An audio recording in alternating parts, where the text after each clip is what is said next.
जमील फारूकी भी हमारे साथ है। जमील, आपने आज की तकरीर को किस तरह देखा और जिस मकसद के लिए सब कुछ किया जा रहा है, अगर तो वो पाए तकमील को नहीं पहुंच पाता, सूरत हाल इंतशार की तरफ चली जाती है, क्योंकि बार बार कहा जा रहा है कि सोशल मीडिया अब है, इस कौम को कंट्रोल नहीं कर सकता, इसके जिम्मेदार फिर आप खुद होंगे अगर आप नहीं मानते, सूरत हाल क्या बनेगी? बहुत शुक्रिया सैरिश। प्रेशर बिल्डिंग टैक्टिक्स ये जो है ना बड़े इंपॉर्टेंट तस्वर किए जाते हैं किसी भी तरह की पॉलिटिक्स में, और खान साहब प्रेशर बिल्ड करने में मास्टर तस्वर किए जाते हैं। इसमें कोई दूसरी राय नहीं है कि वो लूज बहुत सी जगहों पे कर चुके हैं, लेकिन जिस अंदाज से उन्होंने पब्लिक को एंगेज करने की कोशिश की है वो हम सब ने देख लिया है। अभी आज भी उन्होंने ये दोहराया कि वो 20 मई के बाद लॉन्ग मार्च की तारीख का ऐलान करेंगे। अब जिसने तारीख का ऐलान करना होता है वो आज करें या आज से 1.5 हफ्ते बाद करें, तारीख का ऐलान तो बहरहाल कर देना चाहिए उनको, लेकिन वो ये क्यों कर रहे हैं? वो इसलिए कर रहे हैं ताकि मोमेंटम मजीद बिल्ड हो।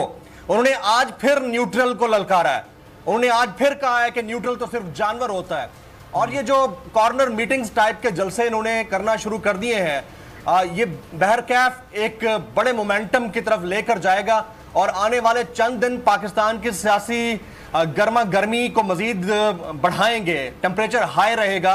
और अगर ये प्रेशर बिल्ड करने में अपने मकासद हासिल करने में कामयाब हो जाते हैं तो शायद फिर इसको डिफ्यूज भी कर दें, लेकिन अगर इनको कुछ मिलता हुआ दिखाई ना दिया इमरान खान साहब को और उनके इर्द गिर्द मौजूद लोगों को, तो उन्होंने दोबारा से इसको बिल्ड करना है।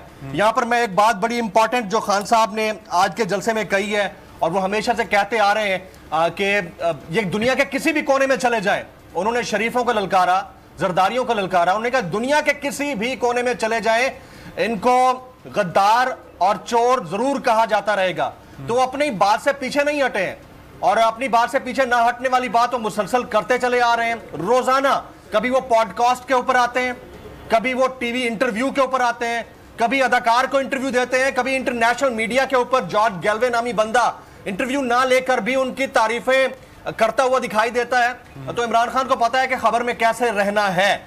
और दूसरी तरफ जो इस वक्त हमारी हुकूमत है, इस वक्त उन्होंने कोई कसर नहीं छोड़ी है। महंगाई मुकाओ मार्च के नाम से लॉन्ग मार्च निकाला लाहौर से इस्लामाबाद तक, लेकिन किसी चीज को कंट्रोल नहीं कर पा रहे। आपके हमारे सामने है, डॉलर इनकी पहुंच से बाहर चला गया है, मईशत का हाल हमारे सामने है। मिफ्ता इस्माइल साहब कहते हैं पेट्रोल 70 रुपए कम करके बेचते रहेगी हुकूमत, और डीजल के ऊपर 30 रुपए कम करके बेचा जाता रहा है। तो हम तो ये नहीं कर सकते। जब आप ये नहीं कर सकते थे तो आपको इस हुकूमत को हटाने की जरूरत क्यों पेश आई?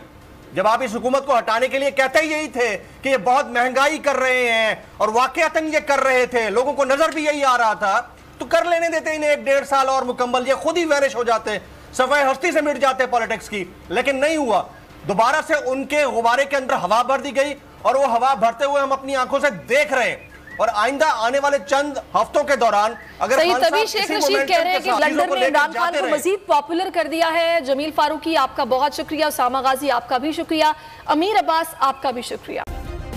सब्सक्राइब करें और बेल दबाएं ताकि कोई खबर रह न जाए।